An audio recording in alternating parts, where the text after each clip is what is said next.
తెలంగాణలో ఇసుక లారీలపైన ములుగు జిల్లా వెంకటాపురం వాజేడు పేరూరు ఏటూరు నాగరం మండల పోలీసు వారు ఇసుక రీచ్ లో లారీలను తీసుకెళ్లి కాంటా పెట్టకుండా డ్రైవర్స్ పైన లారీ యాజమాన్లపైన అక్రమ కేసులు పెట్టడం మానేయాలి.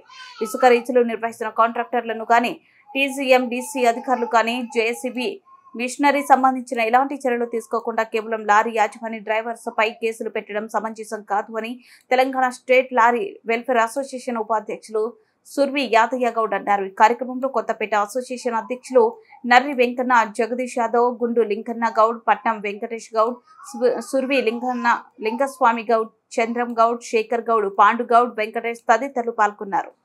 కొత్తగూడెం జిల్లాలో ఇసుక లారీ డ్రైవర్ల పైన అక్కడ ఉన్న Vajedu police station, Venkatapuram police station సంబంధించిన అధికారులు డ్రైవర్లు పైన అక్రమ కేసులు బనాయించారు.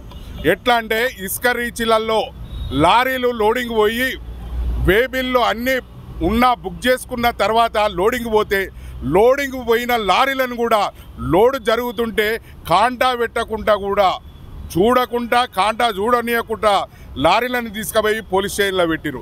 దాదాపు 40 లారీలు తీసుకుపోయారు. ఆ 40 మంది పైన కూడా డ్రైవర్ల పైన అక్రమ కేసులు పెట్టిరు. మేము అంటున్నామంటే ప్రజాపాలన అంటే ఇదేనా?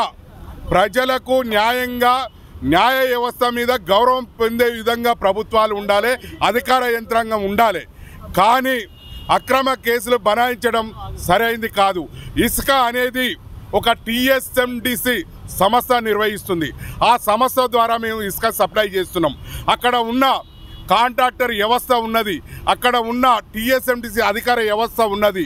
లారీ లోడింగ్ జరిగితే అక్కడ ఉన్న బకెట్ల అంటే జేసీపీలతోని లోడింగ్ జరుగుతుంది. కానీ డ్రైవర్లు నింపుకొని లోడ్ చేసుకున్నట్టు అని మా మీద సెక్షన్ల కింద కేసు నమోదు చేసిరు.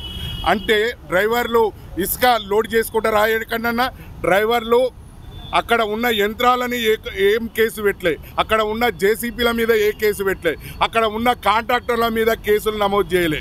కేవలం డ్రైవర్ల మీద వాహనాల మీద కేసులు నమోదు చేసిరు. అది ఎంతవరకు కరెక్టు? మేము ఇసుక రవాణా టీఎస్ఎండిసి సంస్థ నిర్వహిస్తున్న అనుమతులతోనే ఇసుక రవాణా చేస్తున్నాం. కానీ అక్కడ ఉన్న ఓవర్లోడ్ ఉన్నదనుకో, ఓవర్లోడ్ సంబంధించిన రవాణాకు సంబంధించిన ఆర్టీఐ అధికారులు ఉంటారు, కేసు నమోదు చేస్తారు, దాని మీద పెనాల్టీ కడతాం. అదేవిధంగా మైనింగ్ సంస్థ ఉన్నది, మైనింగ్ డిపార్ట్మెంట్ ఉన్నది.